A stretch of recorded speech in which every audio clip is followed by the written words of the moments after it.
नमस्कार दोस्तों, news high digital के खास शो पंकज टॉक्स में आपका स्वागत है। और मेरे साथ आज कांग्रेस के वरिष्ठ नेता राजेंद्र भंडारी जी हैं। राजेंद्र भंडारी जी बद्रीनाथ से विधायक हैं।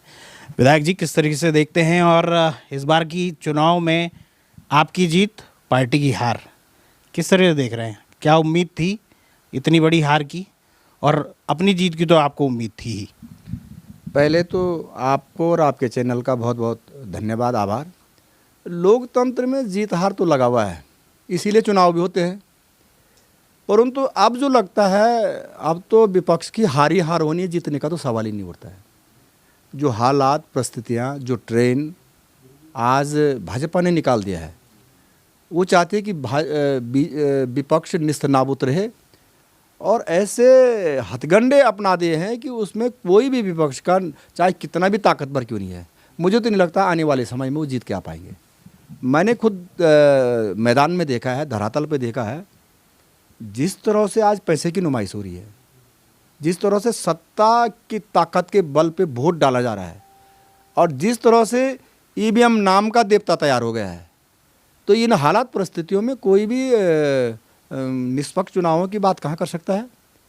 और लोकतंत्र को आने वाले समय में भी इस पर पुनर्विचार करना पड़ेगा कि भाई अगर ऐसे ही हालात परिस्थितियाँ रही तो इस देश में स्वस्थ लोकतंत्र की परिकल्पना कैसे हो सकती है। मैंने तो ये भी देखा है, जब हिंदुस्तान का सारा विपक्ष कह रहा है कि बैलेट पेपर से चुनाव होने चाहिए, तो भाजपा क्यों कह रही कि हम बैलेट से ही चुनाव कराना चाहते हैं। लेकिन एक बात, आप लोगों को लग रहा था कि कांग्रेस की इतनी हार होगी, जबकि सब कह रहे थे कि सरकार बनेगी कांग्रेस की, और अगर थोड़े भी कम हुए तो निर्दलीय सपोर्ट कर देंगे। जब सब कह रहे हैं कांग्रेस की सरकार बनेगी, तो वो वोट कहाँ गया? यही तो हम कह रहे हैं, यही तो हम भी कह रहे हैं, जनता भी यही कह रही है, कर्मचारी यही कह रहे हैं, आम जनमानस का कहना है कि हमने वोट कांग्रेस को दिया है, तो वो वोटें गई कहाँ है। मुझे तो लगता है कि ईवीएम के अंदर 7,000 8,000 वोटों का प्रत्येक विधानसभा में सेटिंग है और उसी की ताकत के बल पर कैंडिडेटों को जिताई जा रहा है। आर्मी के जो वोट आए हैं उसमें हमको 10% वोट पड़ा है, 10%, 5% वोट पड़ा है। हमारे 21 लोग, 21 विधायक आर्मी के वोटों से हारे। तो फिर ये तो वन साइडर हो रहा है। ऐसे में तो कहाँ निष्पक्ष चुनाव हो पा रहे हैं। ये तो बहुत बड़ी दिक्कत पैदा हो गई है।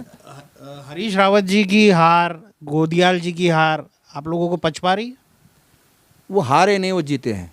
जिस तरह का ट्रेंड देश में चल गया है, मैंने पहले ही बोला है कि कोई भी जीत नहीं सकता है।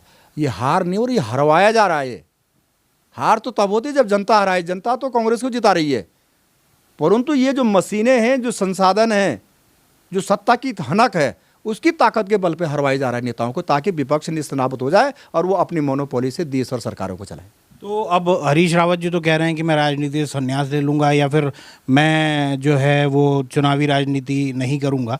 तो आप किस तरह देखते हैं उनके जैसा एक वट वृक्ष जो है, अगर इस तरीके से खुद ही हार मान ले तो फिर?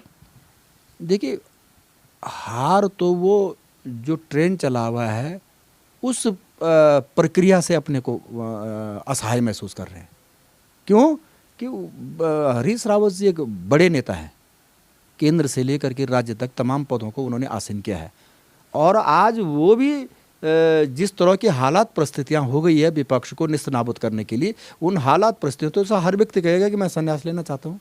क्यों नहीं लेगा आदमी संन्यास?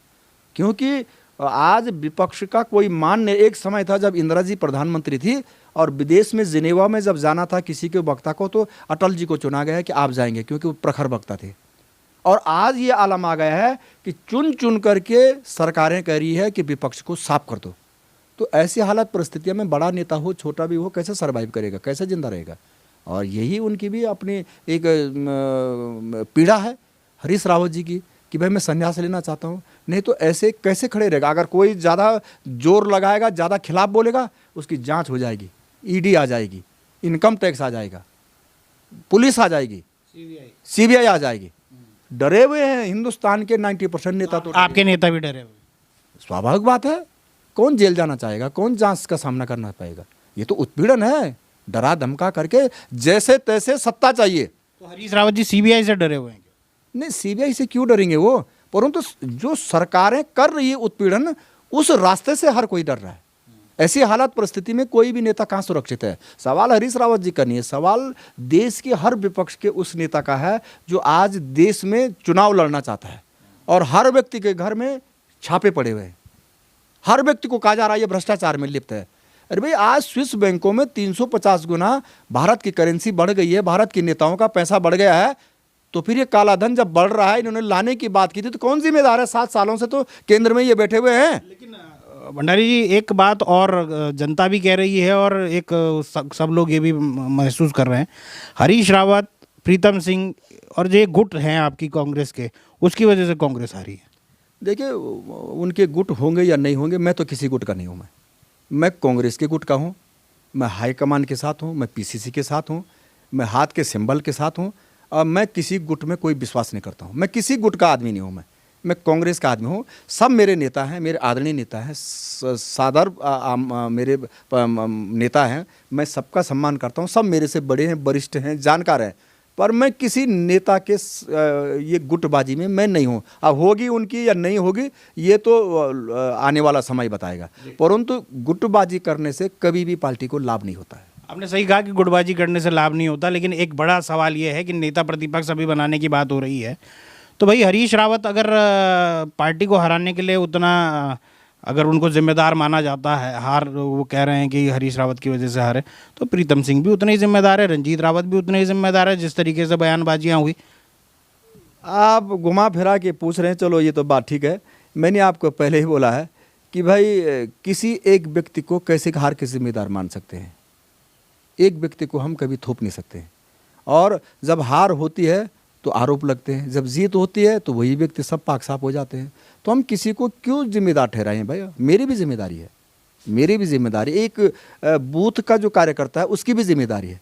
तो हम एक व्यक्ति को कैसे दोषी मान लें? इन बातों पर समीक्षा हो रही है, चिंतन हो रहा है, एआईसीसी से भी लोग आए हैं और बैठ करके कोई ना कोई हल निकलेगा। और कांग्रेस ने इससे भी बुरे दौर देखे हैं। ये क्या, अभी हम 11 से 19 पे गए हैं, ठीक है, आज मोदी जी का परसेप्शन है, उनके चेहरे पे वोट पड़ रहा है, फेस वैल्यू पे वोट पड़ रहा है, ईवीएम देवता को वोट पड़ रहा है, पर ऐसा है एक दिन कांग्रेस लौटेगी, जनता की आवाज़ निकलेगी समाज से कि कांग्रेस लाओ, देश बचाओ। आपके नेता क्यों नहीं है ऐसे? आपके राहुल गांधी इतने करिश्मेटिक क्यों नहीं? उनके चेहरे पे वोट क्यों नहीं पड़ रहा? किनके चेहरे में? आज मोदी जी का मैजिक चल रहा ना, एक समय इंदिरा जी का भी चला, जवाहरलाल नेहरू जी का भी चला, राजीव जी का भी चला, राहुल जी का भी चलेगा। राहुल कितने साल हुए हैं? 7 साल तो हुए बीजेपी को, कोई 60 साल हो गए हैं क्या? ये कितने साल हो? 7 सालों में चल रहे, और 7 सालों में देश का कंपैरिजन कर लीजिएगा, डेवलपमेंट से भी कर लीजिएगा और देश के विकास में जो अन्य चीज़ें उनसे भी कर लीजिएगा। एक बड़ी महत्वपूर्ण बात, नेता प्रतिपक्ष का चयन होना है, अगर विधानसभा सत्र आने वाला है, राजेंद्र भंडारी अपने आप को कितना काबिल उस पद के लिए मान रहे हैं? क्योंकि आप सरकार में मंत्री भी रह चुके हैं और एक जीते हुए प्रखर वक्ताओं में आप माने जाते हैं। किस तरह देखते हैं, आपको नेता प्रतिपक्ष बनना चाहिए, क्या आप मानते हैं? देखिए, हमारे 19 विधायक जीत के आए हैं, हम अपोजिशन में हैं। हर विधायक चाहेगा कि मैं सीएलपी का लीडर बनूं, मैं पीसीसी का चीफ बनूं, होता भी है, ये प्रतिस्पर्धा तो होनी चाहिए आगे बढ़ने की, परंतु अल्टीमेटली जो विधायक और एआईसीसी पीसीसी मिल करके जो निर्णय करेगी, उस निर्णय से कहीं कोई अलग नहीं है। क्यों नहीं प्रत्याशी होंगे? हर व्यक्ति प्रत्याशी होगा, हर विधायक प्रत्याशी होगा, होना भी चाहिए।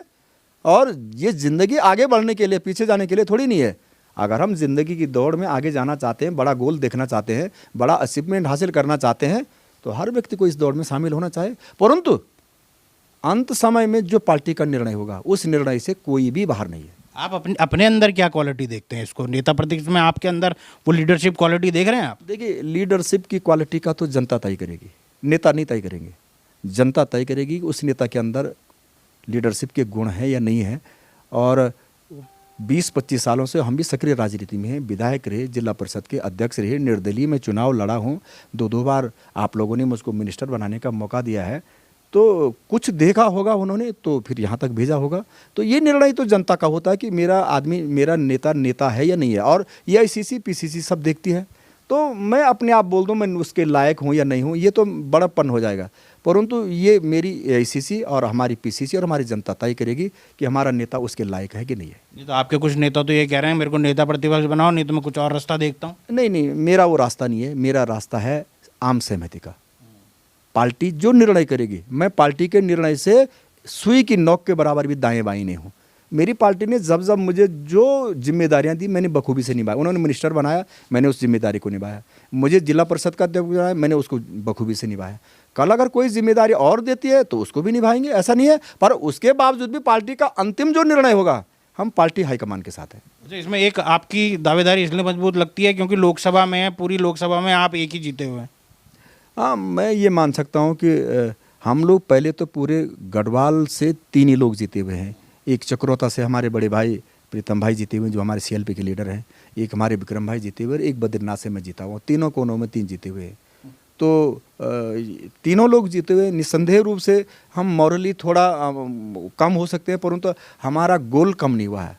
हमारी जो क्षमता है वो कम नहीं हो सकती है, और कुछ करने की इच्छा है। और बाकी देखो, लीडरशिप तो आदमी की क्वालिटी तय करती है कि वो उसकी क्वालिटी क्या है, उसकी क्षमता क्या है, उसकी कैपेसिटी क्या है, वो उसके लायक है क्या नहीं है, ये तो आने वाला समय बताएगा। किंतु अंत समय में हम निश्चित रूप से पार्टी के निर्णय के साथ हैं। तो ये थे राजेंद्र भंडारी जी, जिन्होंने साफ तौर पर कहा कि भाई नेता पार्टी चुनेगी और उनके अंदर वो लगता है कि उनको खुद लगता है कि उनके अंदर लीडरशिप क्वालिटी है। तो मिलते हैं किसी और वीडियो में, तब तक के लिए नमस्कार।